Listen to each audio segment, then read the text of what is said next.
Jadi kami begitu menerima berita dari negara sahabat, buronan kamu masuk ke negara saya nih, atau buronan kamu nih saya tangkepin, kamu masih butuh apa enggak? Untuk ngirimnya Mbak nih buronan nih kalau udah selesai, udah bisa dikabulkan permohonannya, kita perlu ambil nih kan dari negara tersebut. Nah ini pakai apa Mbak? Jangan kira kalian lari ke luar negeri akan aman. Iya, betul. Kami tetap kejar kemanapun. Begitu pula orang luar yang akan lari ke Indonesia, jangan kira Indonesia menjadi surga tempat pelarian.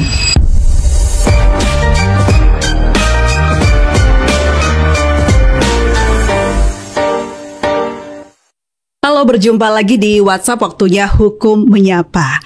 Nah, teman-teman sempat terpikir nggak sih mengenai buronan yang kabur ke luar negeri? Kira-kira mereka benar-benar terbebas nggak ya dari jerat hukum? Nah, hari ini kita akan membahas mengenai prosedur hukum yang menurut banyak orang misterius, yaitu ekstradisi. Untuk itu sudah hadir di studio dua orang yang menjadi garda terdepan dalam ekstradisi ini. Ada Bapak Brigadir Jenderal Dr. Untung Widiatmoko SIKMH, Sekretaris NCB Interpol, dan juga Ibu Akvirta Armilia Sativa SHMH, Direktur OPHI Otoritas Pusat dan Hukum Internasional. Apa kabar Bapak dan Ibu? Alhamdulillah baik. Baik, terima kasih sudah hadir. Oke, saya mau langsung tanya ke Ibu Direktur OPHI ini. Ibu, ini kan masih banyak masyarakat awam yang nggak terlalu mengerti nih mengenai ekstradisi. Nah, boleh nggak sih dijelasin alurnya itu apa dan siapa yang berwenang untuk mengajukan ekstradisi ini? Jadi ekstradisi ini sebenarnya adalah satu mekanisme Mbak, mekanisme kerjasama antar negara. Jadi mekanisme kerjasama formal antar negara di mana tujuannya adalah untuk dapat mengejar para buronan pelaku tindak pidana untuk dapat diserahkan kepada negara peminta untuk melanjutkan proses hukum atau melaksanakan putusan pidananya. Jadi ada beberapa hal yang harus ditekankan di sini. Jadi ini mekanismenya antara G2G, antara pemerintah dengan pemerintah.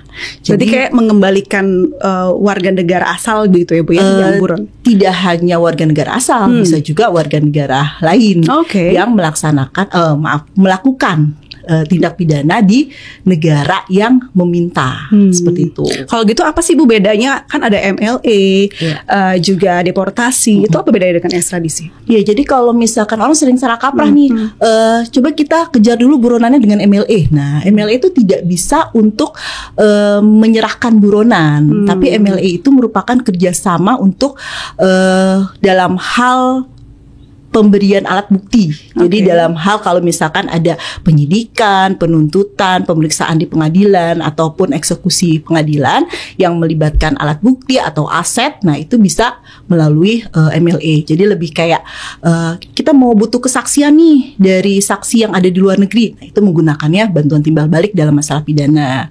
Atau kita butuh informasi mengenai keberadaan, nah itu pakainya bantuan timbal balik dalam masalah pidana. Tapi untuk ekstradisi tidak bisa menggunakan MLA. Sedangkan untuk deportasi itu lebih ke arah dasar hukumnya juga berbeda ya Mbak. Kalau untuk deportasi itu adalah undang-undang keimigrasian, yang mana biasanya umumnya ini merupakan suatu tindakan administrasi keimigrasian yang melanggar undang-undang imigrasi. Jadi biasanya seperti kayak izin tinggal dan lain sebagainya, bukan untuk keperluan dari ekstradisi melaksanakan putusan atau melanjutkan proses hukum di suatu negara, seperti itu Mbak. Nah, ini kita mau cari tahu dari sudut pandang Interpol nih yang biasa bergerak di lapangan. Perannya apa aja sih Pak, dan seperti apa biasanya di lapangan? Terima kasih Mbak April. Kami ini sebetulnya bekerja sama dengan otoritas pusat ini luar biasa. Kami menjadi pelengkap satu sama lain, komplement. Karena untuk otoritas pusat memiliki kewenangan ekstradisi maupun MLA, sementara kalau kami dari notices. Kebetulan berdasarkan surat keputusan Perdana Menteri dulu tahun 54, nomornya 245, pemerintah itu menunjuk Polri sebagai perwakilan Interpol di kantor pusat Interpol di Lyon. Karena Interpol itu tidak semuanya polisi, Ibu. Seperti saya ambil contoh negara tetangga, Filipina. Filipina itu Interpol langsung di bawah presiden. Begitu. Ya, kemudian seperti negara tetangga yang lain, contohnya Austria. Austria itu berada di Kementerian Kehakiman. Kemudian di Amerika itu di bawah di bawah Attorney General, di bawah kejaksaan. Berdasarkan apa itu, Pak? Apa hak prerogatif kepala negara, presiden? Ya, itu tergantung dari masing-masing pemerintah mau menempatkan Interpolnya di mana. Gitu. Kalau di Indonesia kebetulan berdasarkan keputusan Perdana Menteri ditempatkannya di Polri. Jadi kepala Interpol itu Kapolri, kemudian saya sebagai sekretaris, sebagai pelaksana harian.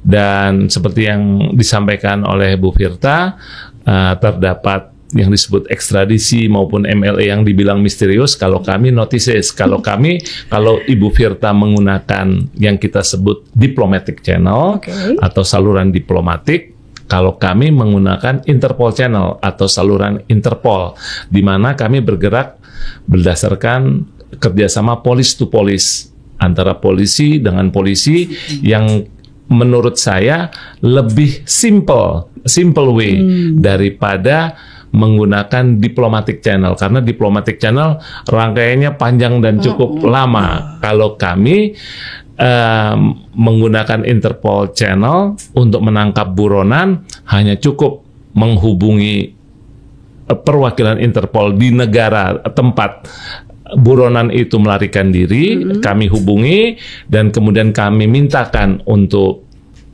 penangkapan, kami kirimkan professional arrest maupun arrest warrant-nya berdasarkan Interpol Red Notice, di mana Red Notice itu adalah perintah untuk mengamankan, menahan sementara, kemudian diserahkan ke kami.